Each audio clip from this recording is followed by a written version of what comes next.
Hola, ¿qué tal? Buenas noches a todas, a todos. Bienvenidas y bienvenidos a esta tercera sesión de contribuciones de las personas físicas uno. Nos quedamos en la sesión pasada, o hasta donde está el video, precisamente ver cuáles son los ingresos exentos del pago del ISR, ¿no? Aquí tenemos el aguinaldo, el tiempo extra, la prima vacacional, la prima dominical, la PTU, los viáticos y gastos de viaje, los fondos de ahorro y la jubilación para el retiro y las pensiones como tal. Claro, hasta aquí nos quedamos, teníamos estos elementos a considerar para que cada uno los supiéramos cuáles son la parte gravable y cuál es la parte exenta, y eso es lo que nos ayuda a nosotros a poder hacer que sea funcional la determinación correcta y realizar nuestra declaración anual. Ojo, esos elementos que estoy mencionando, los que están en pantalla, pues en su mayoría son anuales. O sea, el aguinaldo pues, es anual, el tiempo extra, bueno, ese no es anual, ese sí es, depende de cuándo sea el periodo. La prima vacacional, bueno, es anual precisamente. La prima dominical no lo es. La PTU sí es anual. Los viáticos y gastos de viaje, esos no, digo, pueden ser en cualquier momento. El fondo del ahorro, bueno, pues en su mayoría también puede hacer de forma anual o cuando lo goces. Y la jubilación para el retiro y pensiones como tal, ¿no? También ahí dependerá de esa situación. Pero, pues básicamente son elementos que se pueden considerar para ir aumentando nuestros ingresos o saber que si es grabado y cuánto es la parte exenta que voy a tener como tal. Bien, ahora vamos a considerar, es importante poder trabajar precisamente que nuestro registro o nuestro registro federal de contribuyentes, precisamente, pues hace que mantengamos la información actualizada directamente con el cambio de nuestro domicilio, o que podamos realizar aumento de nuestras obligaciones, así también como suspensión o reanudación de actividades. En muchas ocasiones escuchamos, hay que dar de baja el RFC. Ok, dar de baja significaría que la persona ya murió, o sea, que ya no existe, pero no puedes dar de baja tu RFC. O sea, es como que, espérame, voy a dar de baja mi CURP. No puedes. O sea, no se realiza como tal. Y no en la CURP no se puede tampoco, pero la suspensión de actividades en el Registro Federal de Contribuyentes, pues básicamente es de que por el momento no voy a tener un ingreso o relacionado con los regímenes que se aparecen como tal. ¿Claro? Entonces, digo, eso es como un dato y una nota aclaratoria a partir de ahora. Bien, entonces, tenemos que presentar nuestra declaración anual. La declaración anual se presenta durante el mes de abril de cada ejercicio fiscal, eso es importante, bajo las siguientes premisas. Las personas físicas que puedan obtener o que lleguen a obtener ingresos mayores a 400,000 pesos en el año deberán de presentar su declaración anual de forma personal, o sea, individualmente. En caso de que sea menor, tu patrón puede presentarla sin mayor detalle, ¿claro? Si se cuenta con dos o más patrones en el mismo año, aun cuando no se hayan rebasado los 400,000 pesos, también se puede hacer. Aquí tendríamos que ser conscientes. Uno, que puede llegar a considerarse dos patrones simultáneos o que sean dos en el año, como tal, dos o más. O sea, es decir, que de enero a marzo trabajé con un patrón y de abril a diciembre trabajé con otro. O bajo la premisa de voy en la mañana tengo el turno con un patrón y en la tarde tengo con otro patrón. ¿Claro? Entonces es por ello que tengo que realizarlo bajo esta situación. Y acá como un dato, fíjense que pasa mucho como, eso es como breve historia. Antes había muchas empresas que dividían la nómina. No estoy hablando de ahora, estoy hablando de hace muchos años, en otra época, otro país, otros estados. Muchas empresas lo que hacían era dividir la nómina, la mitad te la pagaban con la empresa A, la mitad te la pagaban con la empresa B. Bien, hasta aquí todo bien, supuestamente, ¿no? Pero tú estabas bien confiado porque tú solamente sabías que trabajabas con uno, con un patrón. ¿Y qué creen? Pues resulta que no, porque aquí ha dado esta postura, tenemos dos o más patrones en el mismo año. Por lo tanto, no rebasamos los 400,000 pesos, pero sí teníamos la obligación de realizar nuestra declaración anual. Y ahí lo andábamos batallando, ¿no? O no sabíamos que teníamos que hacer la declaración anual. Por el simple hecho de creer o pensar de que solamente pertenecíamos a un a un solo patrón. Ahora, también puede ser que nosotros personalmente querramos presentar esta declaración anual y aquí como recomendación, hacemos esto cuando sabemos que tenemos deducciones personales y que nos conviene realizar esta declaración anual de forma personal. Entonces, aquí es algo que podríamos trabajarlo de una forma mucho más correcta. Ahora, si se presentan servicios por salarios a personas que no efectúan retenciones, como en las embajadas o organismos internacionales, pues también tenemos la obligación de realizar esta declaración anual. En este caso, si se dejó de prestar el servicio antes del 31 de diciembre del año en el que se trate, tengo la obligación de hacer mi declaración de forma personal. También, si se obtuvieron otros ingresos acumulables, como pueden llegar a ser honorarios, arrendamientos, actividades empresariales, entre otros, además del salario, tengo la obligación de presentarlo de forma individual mi declaración anual.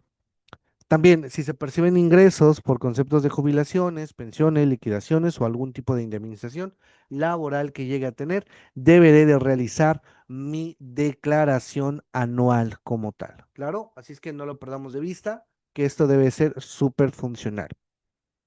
Ahora, se está exento de presentar la declaración anual siempre y cuando se cumpla que en cualquiera de los siguientes supuestos, ¿no? O sea, es decir, que tengamos en algún momento si se obtuvieron ingresos exclusivamente por salarios de un solo patrón. O sea, incluso si dichos ingresos rebasan los 400,000 pesos, bueno, pues acá se tenga en cuenta que estos CFDIs tienen que ser emitidos de nuestra nómina por la totalidad de los ingresos y que no resulte un impuesto a cargo de esta declaración anual. Ahora, también si se obtuvieron ingresos por salarios y también por intereses nominales que no se hayan excedido de más de 20,000 pesos, las instituciones que componen de este sistema financiero. Son las únicas formas en las cuales se puede realizar la declaración anual por parte de nuestros patrones.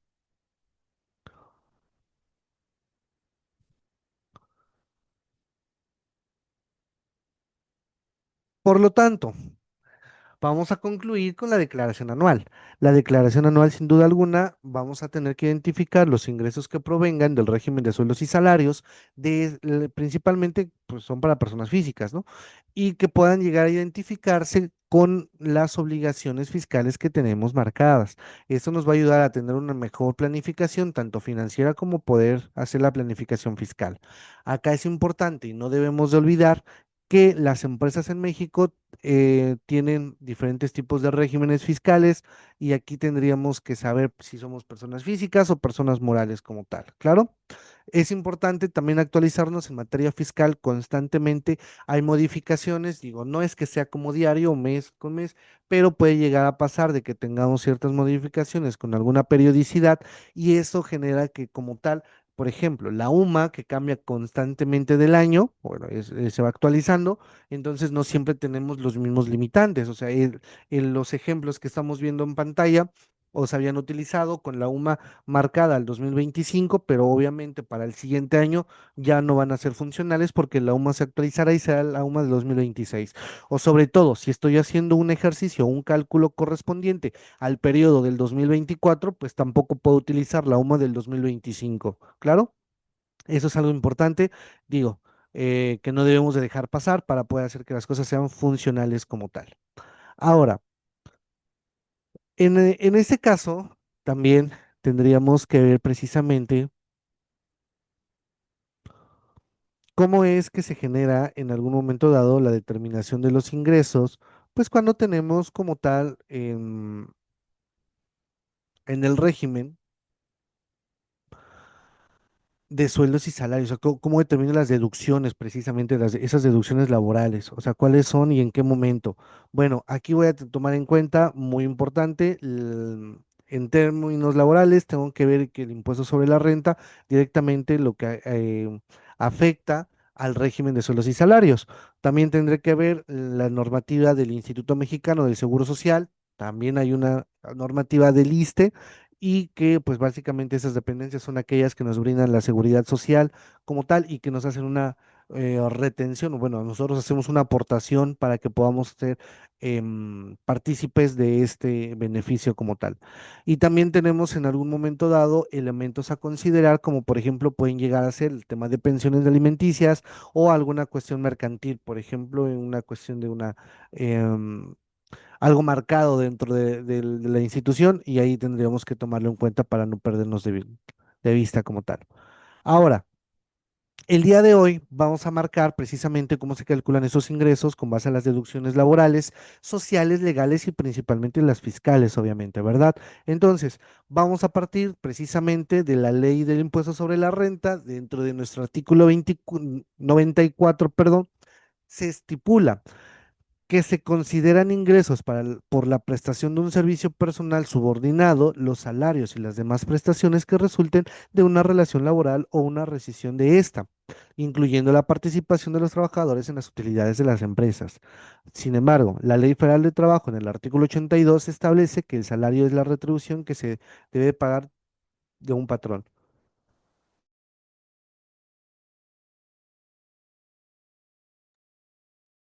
Bien, entonces, perdonen,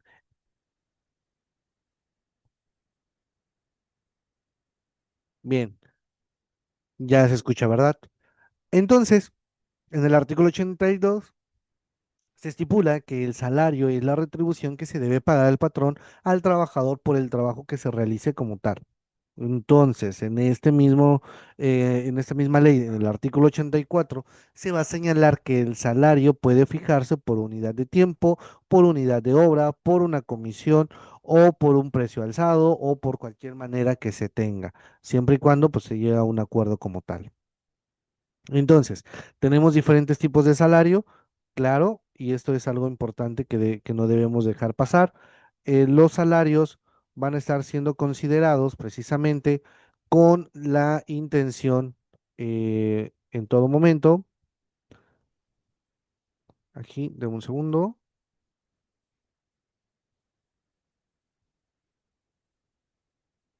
Aquí está.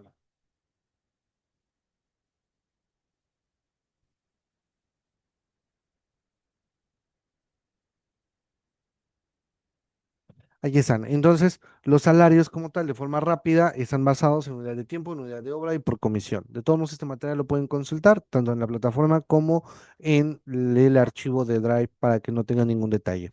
Ahora, ¿qué pasa en ese sentido? Bien, pues nosotros tenemos que determinar esos ingresos de acuerdo con el artículo 84 de la Ley Federal de Trabajo, que considera parte del salario los ingresos que provienen de la gratificación, como el aguinaldo, la utilidad, etcétera, así también como las percepciones que tenemos de la periodicidad por la cual estamos trabajando, todas las primas, todas las comisiones que son asignadas o todas las prestaciones en especie que se lleguen a tener. ¿Claro? No lo perdamos de vista y reitero, esto es funcional para poderlo tomar en cuenta y considerar todo lo que es el aguinaldo, las utilidades, las percepciones por el periodo trabajado, las primas consideradas, las comisiones, las prestaciones en especie y cualquier cantidad prestada que se entregue al trabajador por su trabajo. Todo esto son ingresos para el trabajador. Ahora, en algún momento dado, los empleadores están obligados a retener el impuesto sobre la renta a sus trabajadores por concepto de salario o sueldo como tal y deben tomar como base las tablas de las tarifas del impuesto sobre la renta, las tarifas del impuesto sobre la renta que se encuentran publicadas en el anexo 8 de la resolución miscelánea fiscal. Claro, como dato,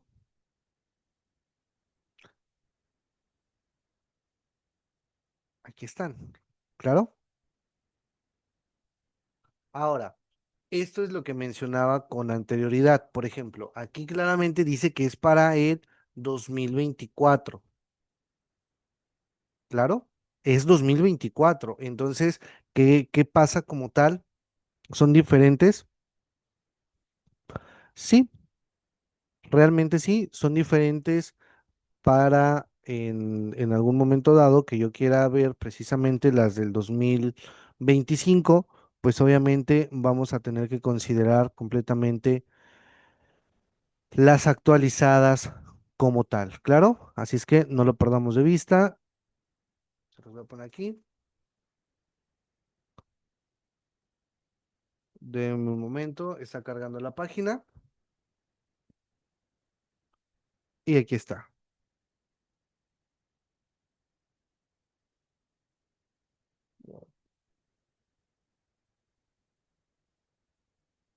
Resolución misionera para el ejercicio 2025. Obviamente, pues aquí vienen todos los anexos. Esta es la completa. Digo, aquí ya viene resumida.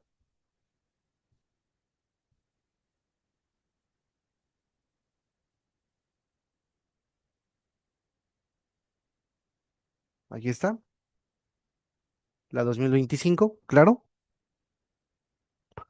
para que no la perdamos de vista. Ahora, ¿hay mucha diferencia? Comprobémoslo. Tenemos la primera. La primera, obviamente, dice que esta tarifa precisamente es para poder aplicar el pago provisional y aquí hace referencia que se encuentra, que se debe efectuar en el 2024. Claro, pagos provisionales. Nos vamos, pagos provisionales que se efectúan durante el 2025. El primer límite es 1 centavo, su límite superior 8.952.49. 8.952.49 y 1.92. Es lo mismo. La última son 4.511.000, 4.511.000 y se paga el 35%. O sea, es lo mismo como tal, ¿no? Nada más digo que lo tomen en cuenta, que pues debemos ir a actualizarlo por si hay alguna actualización como tal, siempre pues utilizar las del año correspondiente, claro, así es que no hay detalle en ese sentido. Y pues vamos a tener que trabajar, digo, ¿cómo se identifica una tarifa aplicable a los pagos provisionales? Bueno, está compuesta por cuatro elementos, que uno que son el límite inferior y el límite superior. Es decir, nosotros la cantidad que percibimos grabada, es decir, si yo tengo 5.000 pesos grabados, en este caso, por la enajenación de un inmueble, aquí lo tengo, si aquí voy a tener precisamente la tarifa aplicable en función de la cantidad de trabajo realizado y no de los días laborados correspondientes al 2025. O este que puede ser, por ejemplo, si trabajo en un periodo de 7 días, o si trabajo en un periodo de 10, o si trabajo en un periodo de 15 días. Vamos a poner el caso de aquí de los 15 días como tal. Igual me bajo aquí a donde llega al apartado de mis 15 días.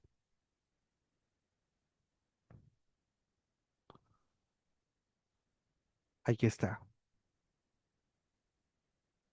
Que reitero, son las mismas cantidades como tal.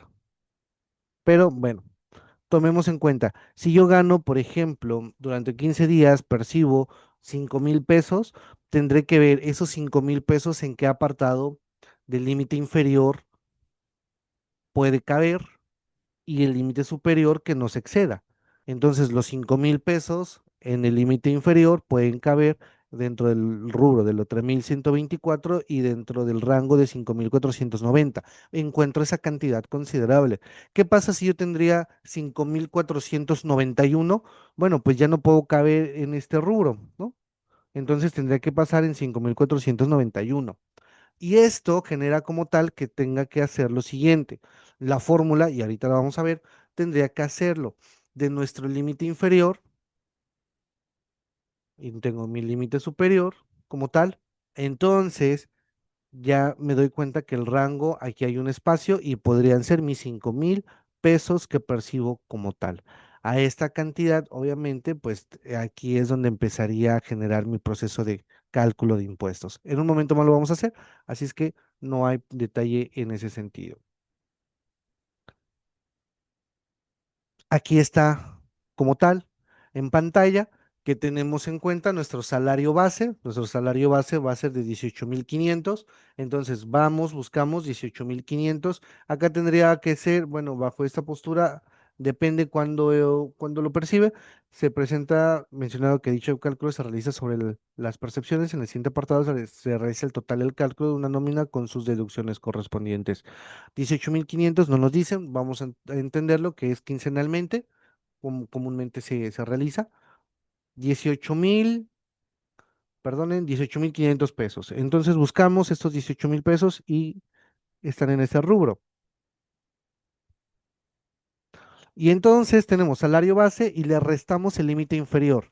A los 18,500 pesos menos 15,412,81 nos va a dar el excedente del límite inferior. Estos conceptos que luego esta fórmula, sí les pediré que se la aprendan o que sea muy funcional, porque nos ayudará muchísimo a poder comprender de una forma más efectiva las actividades que tenga más adelante como tal. Claro, así es que mucho cuidado en ese sentido. Entonces, como les comentaba, el salario base menos el límite inferior, vamos a tener el excedente del límite inferior, que serían 18,500 menos 15,412,81. El resultado llamado excedente del límite inferior son los 3,087,19.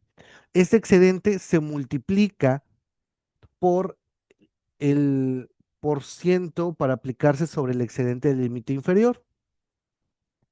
Como aquí está la cantidad, va a ser por el 23,52%. Y esto, el resultado se llama impuesto marginal. El impuesto marginal de 3,087,19 por el 23,52% da como resultado impuesto marginal de 726,11 pesos. Ahora, este impuesto marginal le agrego la cuota fija. La cuota fija es el tercer peldaño, la tercera columna que dice cuota fija y dice que son 2,469,15 pesos como tal. 2,469,15 más nuestro impuesto marginal, más la cuota fija, se llama impuesto a cargo. Es decir, esta persona deberá de pagar 3,195,26 pesos de ISR en el periodo que ha tenido. Ah, perdón, acá dice que es mensual. Una disculpa, yo estaba utilizando el quincenal, aquí está el mensual.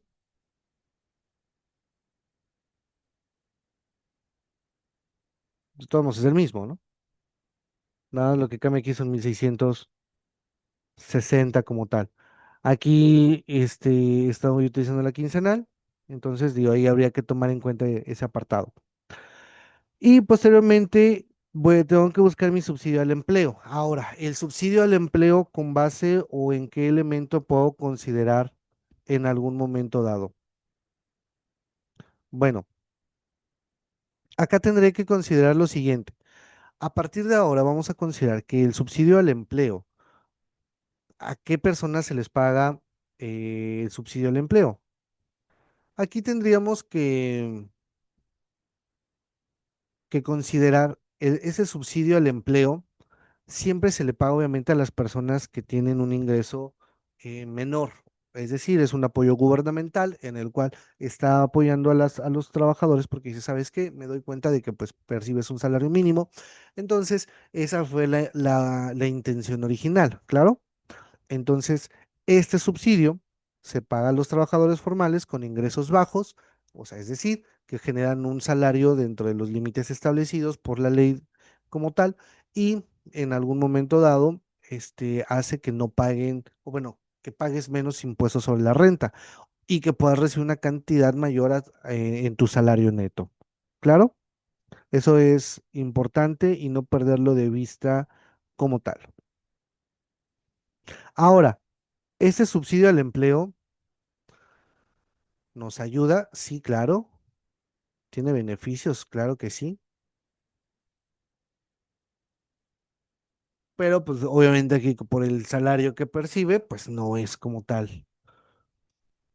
No es un salario mínimo, ¿no? Entonces, pues obviamente sabemos que no va a tener un ingreso por salarios. Por lo tanto, en este ejemplo, como tal, si se recibe el salario base, 18,500 pesos, lo que realmente te van a estar depositando van a ser 15,304,74. Ojo, no es mensual, ya les dije que entonces iba a ser quincenal porque fue la tabla que utilicé. Y eso genera como tal que pues nuestro cálculo, nuestro sueldo neto a pagar es muchas veces nos dicen, es que sueldo bruto, sueldo neto. Y luego no entendemos, oye, pero ¿a qué hace referencia el sueldo bruto o el sueldo neto? Bueno, a esta parte, que el sueldo neto ya es directamente la cantidad libre de impuestos, ¿no? O sea, o la que ya pago impuestos como tal. Por lo tanto, nos van a depositar 15,304 y estaremos pagando 3,195,26 de ISR como tal en el periodo. Ojo, esto te dará quincena tras quincena. O sea, si tú ganas 18.500 quincenales, quincena tras quincena, estoy casi seguro que vas a te pagar la misma cantidad de los 3.195.26 pesos. Multiplícalo por todo el año y es una cantidad considerable. Es aquí donde muchas personas, "Y es que me quitan mucho de impuestos, es que es demasiado lo que estoy pagando". Y esto pues también obviamente genera el pago de Infonavit, del pago de las cuotas de seguro social, en fin. O sea, son una cantidad considerable, o sea, al final del día. Entonces, es importante tomarlo en cuenta y no perdernos de vista en este sentido. Ahora,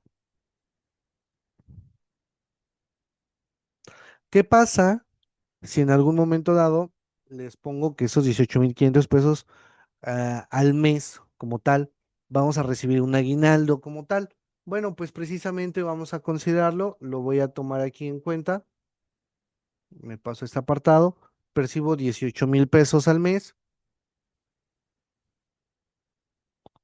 Y aquí voy a tener que considerar lo siguiente, ¿cuánto se gana por día? Ya lo habíamos visto, que es entre 30 o 30.4 para sacar la relación mucho más adecuada. Y entonces aquí voy a dejarlo por los 30,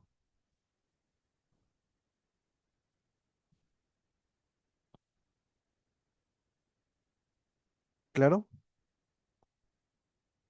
Aquí lo tengo como tal. Esos son por los días y eso es el salario diario. Bien, eso es lo que se gana por día. Ahora, bajo esta postura, ¿cuánto va a ser mi aguinaldo grabado? Pues básicamente, si tengo las prestaciones mínimas de ley, tengo 15 días de aguinaldo. Eso generaría como tal que la persona tenga derecho de recibir 9.250 pesos por el concepto denominado de aguinaldo. Ahora, obviamente está considerado, aquí tendría que disminuir, esto se llama aguinaldo, tendría que disminuir pues mis UMAS exentas. Aquí ya lo había visto con anterioridad, se los había marcado. El valor de la UMA, 113.14. Aquí lo voy a poner, el valor de la UMA, por 30, ¿no? Entonces son 3.394 que son exentos. Por lo tanto, tomaré en cuenta que son 9.250 menos 3.000, es decir, los 5.855.80 se llama aguinaldo grabado. Ese es mi aguinaldo grabado. ¿Claro? Hasta aquí no pasa nada. Ahora, ¿qué voy a tener que considerar en algún momento dado? Si este aguinaldo es obviamente por todo el año, ¿no? Por 365 días del año. ¿Qué pasa? Entonces, ¿cuánto tengo derecho de recibir aguinaldo grabado diario? Por 30.4 días voy a tener mi aguinaldo grabado mensual. ¿Claro? Entonces, este es aguinaldo grabado mensual. ¿Qué es lo que voy a recibir? Bueno, en algún momento dado, mi ingreso ordinario grabado es de 18.000. A eso le llamo ingreso ordinario grabado, pero voy a tener que hacer lo siguiente. Mi ingreso grabado más mi aguinaldo grabado mensual. Es decir, tengo que colocar mis 18.000 pesos, 18.500 pesos, más mi aguinaldo que percibo mensual. Por lo tanto, tomar en cuenta que mensualmente estoy ganando la cantidad de 18.987.72 pesos. ¿Claro? Hasta aquí no hay ningún detalle. ¿Qué pasa entonces bajo esta postura? pues entonces lo tendría que ingresar a nuestra tabla, ¿no? Vamos a calcular el impuesto sobre la renta. Para ello, esto es mi ingreso que tengo. Tengo que restarle, obviamente, mi límite inferior. Me voy a mi tabla, me voy a la mensual y dice que son 18,000. Está aquí perfectamente, que serían la cantidad de 15,487,72. ¿Claro? Y con base a ello, voy a tener, y esto es importante, aquí les dije, el excedente. Aquí,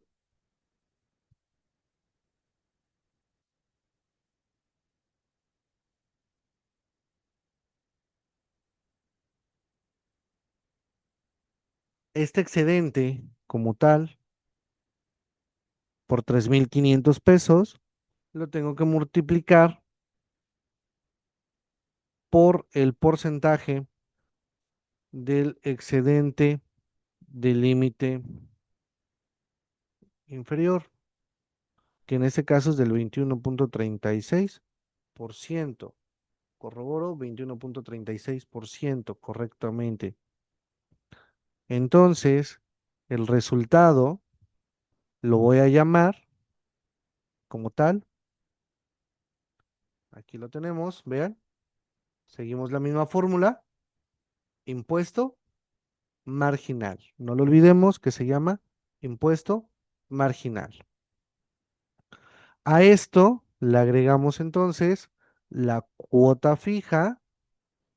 ¿Cuánto es la cuota fija? Nos dice que la cuota es de 1,640,18. 1,640,18. Por lo tanto, vamos a tener como tal un impuesto.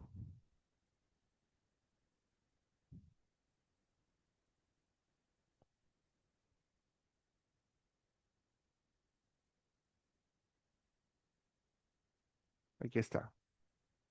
¿Claro? Voy a tener mi SR a cargo de 2,387,78 como tal. No tengo subsidio, entonces ese sería SR a retener. Bien, esa es la realidad o la forma correcta de poder realizar esas actividades correspondientes. En algún momento dado, digo, ¿cuánto es lo que va a recibir la persona? Bueno, recibiría su salario más su aguinaldo, ¿no? No pasa nada, son los 18,500. ¿Cuánto está percibiendo de aguinaldo? Pues los 9,000, ¿no? Bien, pero hay que quitarle el impuesto sobre la renta, que son los 1,387 pesos. Eso sería el cálculo correspondiente y no tenemos ninguna dificultad, ¿va? Si hay alguna duda en particular, con todo gusto puedo atenderlo o podemos revisar el video y poder ver en qué apartado o cómo fue el proceso para poderlo calcular. Bien, ahora, bajo esta postura, las deducciones que se tienen en esta situación es el seguro social, el impuesto sobre la renta, el fondo de vivienda, los pagos del patrón, las cuotas sindicales y el pago de la renta. Claro, son los generados como tal. Y de acuerdo con el SAT, entonces tenemos algo que se llaman deducciones de acuerdo, perdón, se llaman deducciones personales. Y las deducciones personales, pues aquí sí tendríamos que ser conscientes de que son estas deducciones que nos ayudan en algún momento dado a considerar para hacer nuestra declaración anual. Ojo, esto no significa, porque sé que ya vienes con una mentalidad de que, ok, tengo ingresos grabados menos gastos, entonces voy a tener una base gravable. No es así. Para sueldos y salarios no aplica, es decir, solamente aplicaría exclusivamente cuando tengo ingresos menos, como tal, partes exentas. Y las deducciones estas van a ser exclusivamente aplicables hasta la anual. Claro, estas deducciones personales hacen que obviamente nada más sean considerables hasta nuestra declaración anual. ¿Cuáles son? Honorarios médicos, dentales y gastos hospitalarios. Tenemos también los gastos médicos por incapacidad o alguna discapacidad, gastos funerales, donativos, intereses reales efectivamente pagados con créditos hipotecarios, o sea, es decir, de casa habitación, las aportaciones voluntarias al sistema de ahorro para nuestro retiro, que es el SAR, y primas de seguros de gastos médicos, así como gastos de transportación escolar obligatoria. Aquí quiero hacer una aclaración. En este caso es que te lo imponga la escuela. O sea, que realmente sea obligatorio como tal. O sea, no es de esas actividades, por ejemplo, que tú contratas aparte para que lleven a tu hijo o a tu hija. No aplica en ese caso, sino que la institución tenga este servicio y te lo cobre como tal. Existen también depósitos en cuentas para el ahorro o primas que tengan como base planes de pensiones. También los pagos por servicios educativos, como son las colegiaturas. Aquí te digo, va a haber unas restricciones para cada uno de estos servicios, perdón, para cada uno de esos gastos personales, y pues aquí tendremos que ver en qué momento aplica cada uno de nosotros. Por lo tanto, el cálculo del impuesto sobre la renta del régimen de sueldos y salarios, pues se basa principalmente en el ingreso grabado del trabajador, el cual se obtiene de restar las deducciones permitidas de los ingresos percibidos, y dicho cálculo se realiza como lo vamos a mostrar en un momento más. Bien, la parte gravable, o sea, vamos a determinar el ingreso gravable cuando restamos las deducciones permitidas del ingreso total. A eso se le va a llamar el ingreso gravable. También vamos a tener que aclarar que posteriormente, cuando se consulta la tabla, las tarifas, perdón, del impuesto sobre la renta con el propósito de poder determinar la tasa del impuesto que corresponde de acuerdo a nuestro ingreso gravable. También vamos a verificar que esta tasa del impuesto sea aplicable al ingreso gravable para poder obtener nuestro impuesto a pagar, y obviamente nuestra retención sea efectuada sin ningún detalle. Eh, Sin embargo, tenemos algo que se llama cuotas obrero-patronales, que son las cuotas que se pagan por la seguridad social, como lo mencioné al inicio. Esto es porque los trabajadores y los empleadores también deben realizar el pago al gobierno precisamente para poder ser beneficiados a la seguridad social. Claro, recuerda que la seguridad social está conformada por aportaciones tripartitas, o sea, es decir, la mayor parte la paga el patrón, la segunda parte la paga con mayor peso el trabajador, y por última aportación la paga el gobierno. Claro, por esa razón se considera tripartita como tal.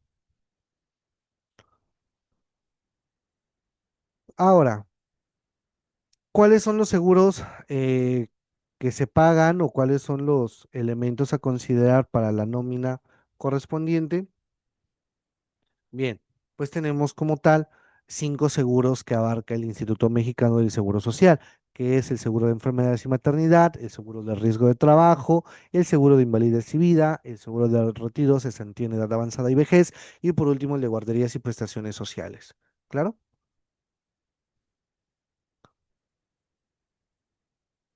Ahora, ¿qué vamos a tener que hacer en algún momento dado para poder realizar el cálculo de las aportaciones al Instituto Mexicano del Seguro Social? Pues vamos a tener que ser partícipes. Por ejemplo, aquí tenía mi salario mensual, voy a poner que eran los 18,500, y en este caso tengo que ir entre 30,4 para poder obtener mi salario.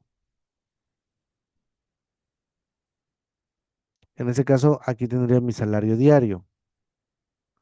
Bien, ahora tengo que tomar en cuenta lo siguiente. En este sentido, voy a tener que calcular el salario base de cotización, es decir, la cantidad que se cobra un empleado al día considerando todas las percepciones que se tienen. ¿Claro? Ahorita lo vamos a calcular como tal. Paso número uno, entonces, vamos a tener que determinar para calcular nuestro salario base de cotización, vamos a tener que considerar lo que se llama factor de integración. Este factor de integración sigue la siguiente fórmula. Es decir, el factor de integración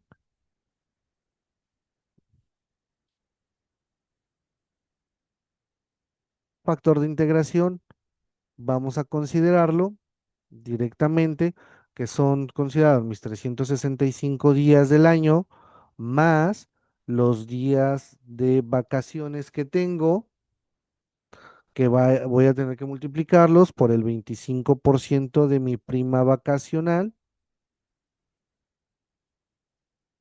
más mis días de aguinaldo entre 365 días. Si considero y sustituyo todo lo relacionado de una forma mucho más efectiva, esto ya nos da como resultado de mi factor de integración con el salario, con las prestaciones mínimas de ley, va a ser correspondiente a la cantidad de 1,0493. Ese es el factor de integración que se tiene de forma general, siempre y cuando tengamos las percepciones mínimas, las prestaciones mínimas de ley. ¿Claro? Ahora, una vez que ya tengo esta cantidad, ¿qué es lo que necesito? Bueno, sacar mi salario base de cotización. ¿Cómo se va a obtener? Bueno, el salario base de cotización, en este caso, va a ser de la siguiente forma. El salario base de cotización es igual a mi salario diario multiplicado por mi factor de integración. O sea, es decir, salario base de cotización va a ser igual, aquí tomaría en cuenta mi salario diario, 608,55, y tengo mi factor de integración por 1,0493. Por lo tanto, mi salario base de cotización será a partir de ahora,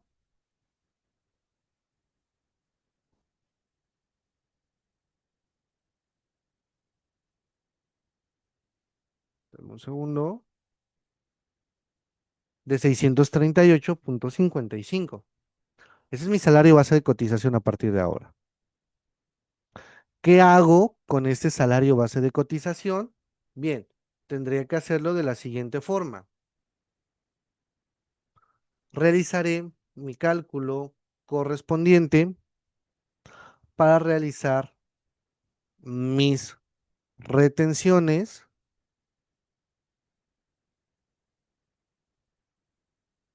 del Instituto Mexicano del Seguro Social. Aquí tengo que considerar varios elementos, pero lo primero voy a tener que marcar son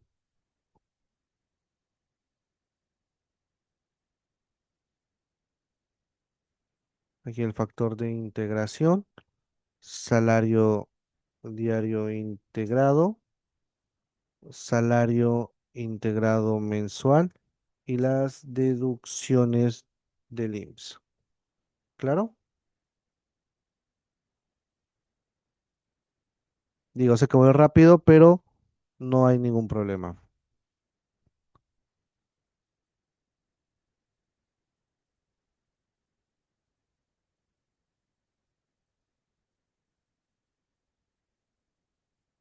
Bien, esos son los seguros que se pagan como tal. Y aquí voy a tener lo siguiente, tengo un porcentaje que esos ya están marcados por ley. Claro, entonces de aquí ya no tengo ningún detalle que hacerlo.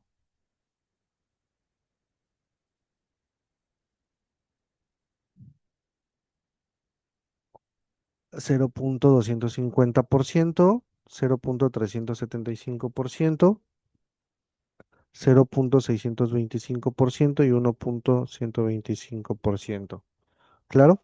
Ahora, el salario diario, pues para todos es la misma cantidad. Entonces no hay problema porque son 608,55.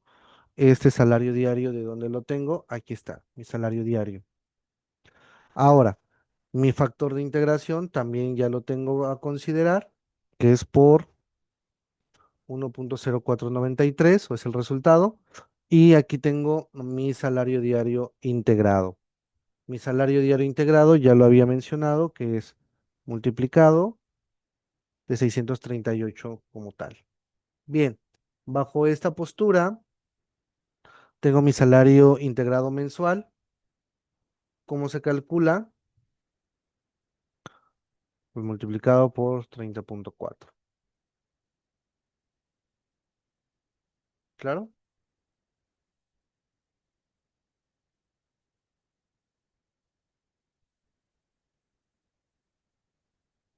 Ese es mi salario diario integrado que tengo como tal. ¿Claro?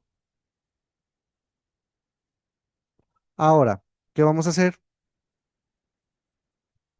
Aquí, pues bueno, dependerá porque muchos dicen, ok, es que es por 31 días, por lo que quieras, bueno, ya dependerá de las circunstancias, ¿no?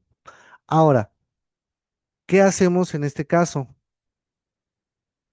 Multiplicamos la cantidad, por ejemplo, dependiendo de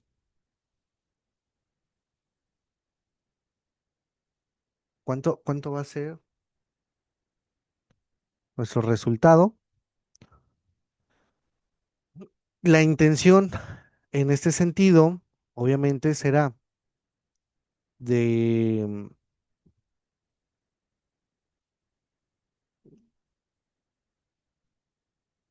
ay, dame un segundo, que aquí ya me está apareciendo el tiempo.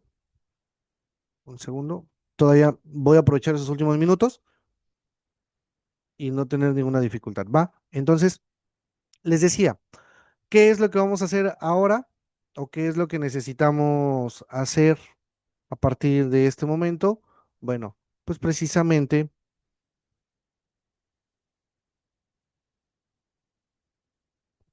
buscar, ¿no? O sea, es lo que ahorita veríamos, cuál es la deducción que tendría que realizar. Y tengo 19.412 y lo tengo que multiplicar por mis porcentajes asignados.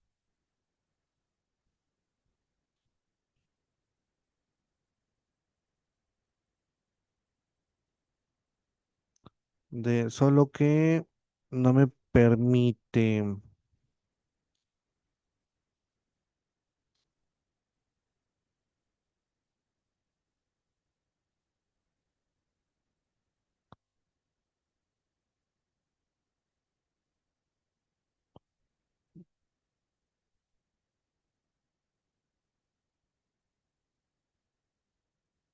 Voy. Denme un segundo porque ya no me va a dejar.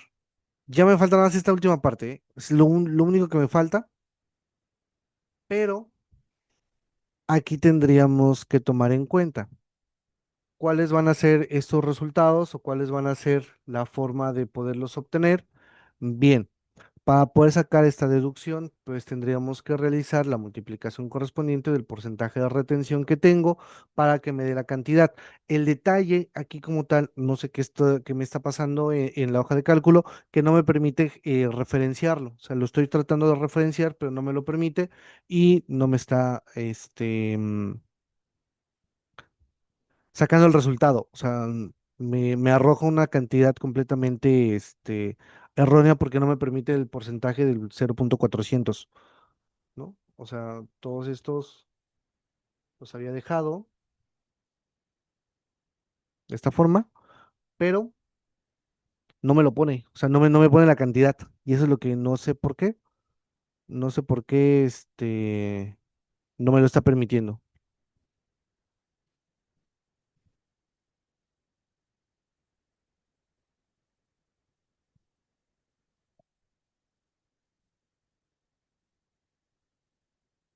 Sí, no me lo permite como tal.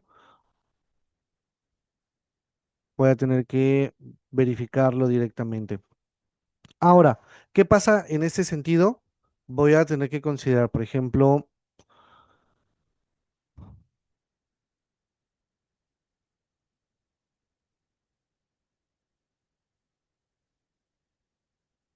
a ver, es que saben, es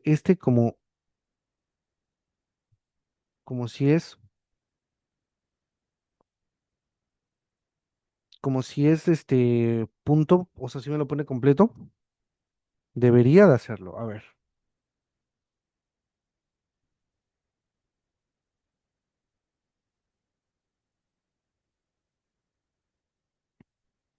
debería de darme los resultados correctos.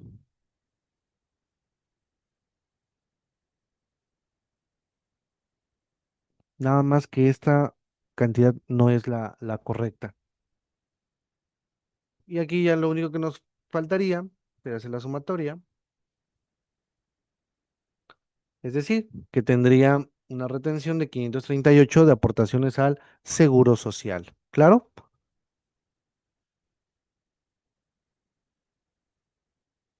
Y pues bueno, básicamente con eso estamos realizando lo correspondiente como tal.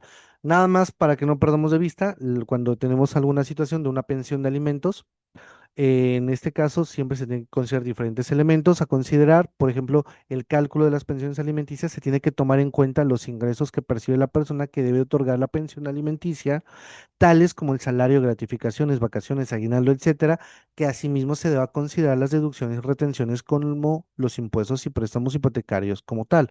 ¿Claro? Eso es algo muy, pero muy importante porque a veces nos perdemos y no nos damos cuenta de esa situación. Es decir, el monto puede variar desde el monto mínimo que se oscila de un 15-20 por ciento de las percepciones del sujeto a pagar la pensión alimenticia hasta un 50 de los ingresos por cada hijo. La ley establece que se encuentra obligado a pagar dicha pensión hasta cumplir la mayoría de edad y hasta los 25 años cuando nuestra o nuestro hijo se encuentre estudiando como tal. ¿Va? Así es que no hay ningún detalle en ese sentido. Bien, pues hasta el momento, aquí voy a dejarlo. Vamos a tener, reitero, otra sesión en en los siguientes días para que podamos darle una continuidad y podamos avanzar, ¿va? Así es que, pues por el momento me despido. Que tengan excelente fin de semana, excelente inicio de semana. Nos vemos en una futura sesión. Hasta la próxima.